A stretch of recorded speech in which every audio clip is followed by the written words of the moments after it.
Өткенде бір бауырымызға жатып кеп ұрыстым. Шешесін қажылыққа жібердім, машалла. Шеке, сізге қажыда дұға жасайды, анау мынау дейді. Сон телефон қосып сөйлестім шешесімен. Аузы, тісі арсиып тұр.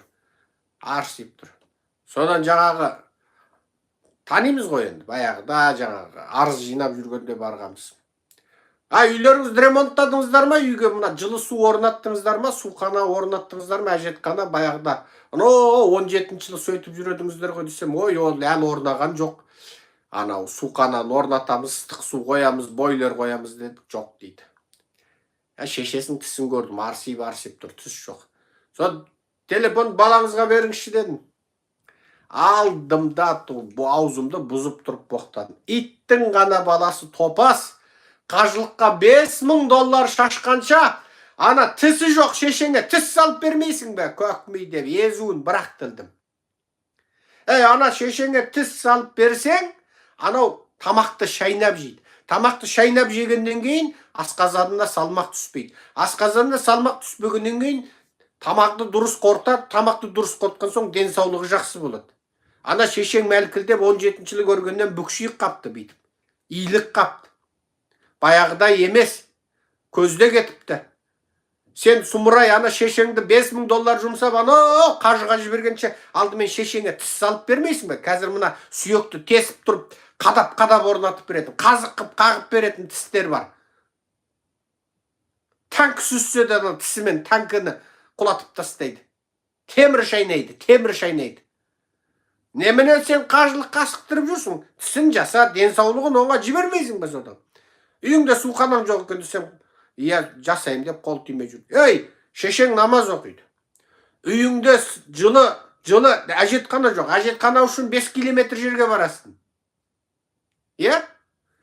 Енді сол шешеңе үйіңе бір бойлер қойып, үйіңе бір жаңағы әжетхана тоңбайтындай, жылы жерде отыратындай әжетхана қойып, оның астын канализацияны ана бақшаң кең жіберіп,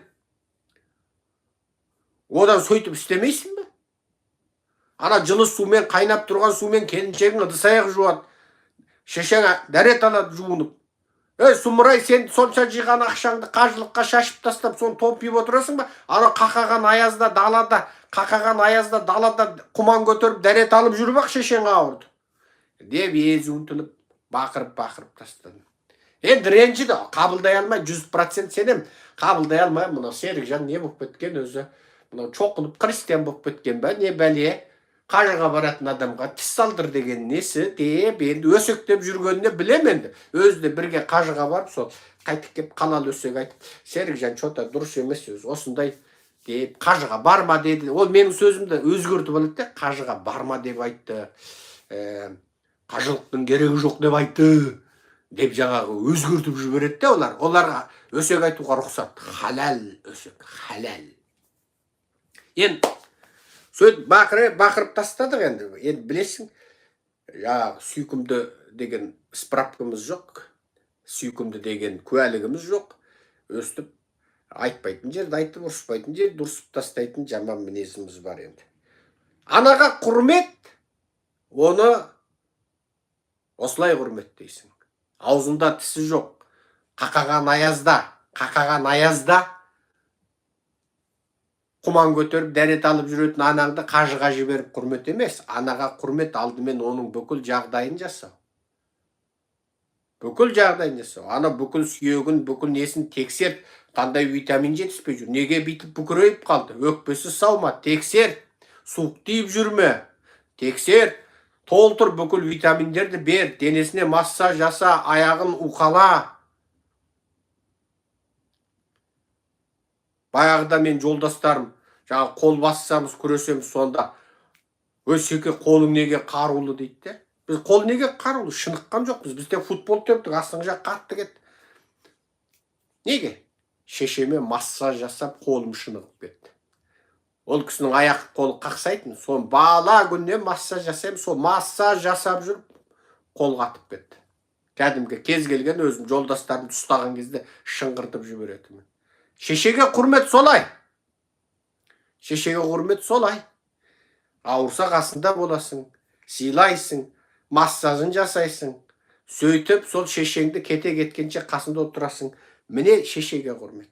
Ол 8 мартта мә деп бір тән шөп ұсынып келіп, әйелді қарық қылдым, анамды қарық қылдым, қарындасымды, әпкемді қарық қылдым, 8 мартта бір уыс шөп бере салсам болды. Ол емес. Ол советский, орыстық, формалды дүние. Қалың елім қазағым, аман сау болыңыздар. Естіп отырсаңыздар, міндетті түрде тіркеліңіздер. Тіркелмесеңіз каналыңыз сізден автомат шықпайды. Әрбір қазақ комментарий жазсын, бөліссін, таратсын. Міндетті түрде 60 апа 70-ге жіберіңіздер. Неге? Сіз әр комментарий жазған сайын, мысалы түсте бір жазып, кеште бір жазып, есіңізге түсе қалғанда жазып отырсаңыз, сіздің әрбір жазған комментарийіңіздан бұл анау Қызылордада құмда жүрген қазақтың телефонынан сопаң етіп мен шыға келем. Шымкентте бір қазақ мен өмірі тыңдамаса, сопаң етіп мен шыға келем, тыңдап, мынау жақсы айтады екен дей бастайды.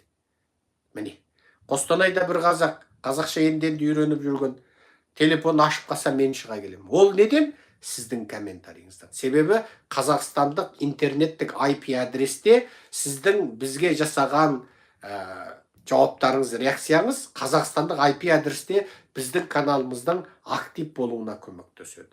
Жақсы, аман сау болайық. Әр қазақ 1000 қазаққа таратып отырыңыздар. Қазақ саяси сауатты болса, құл болмайды.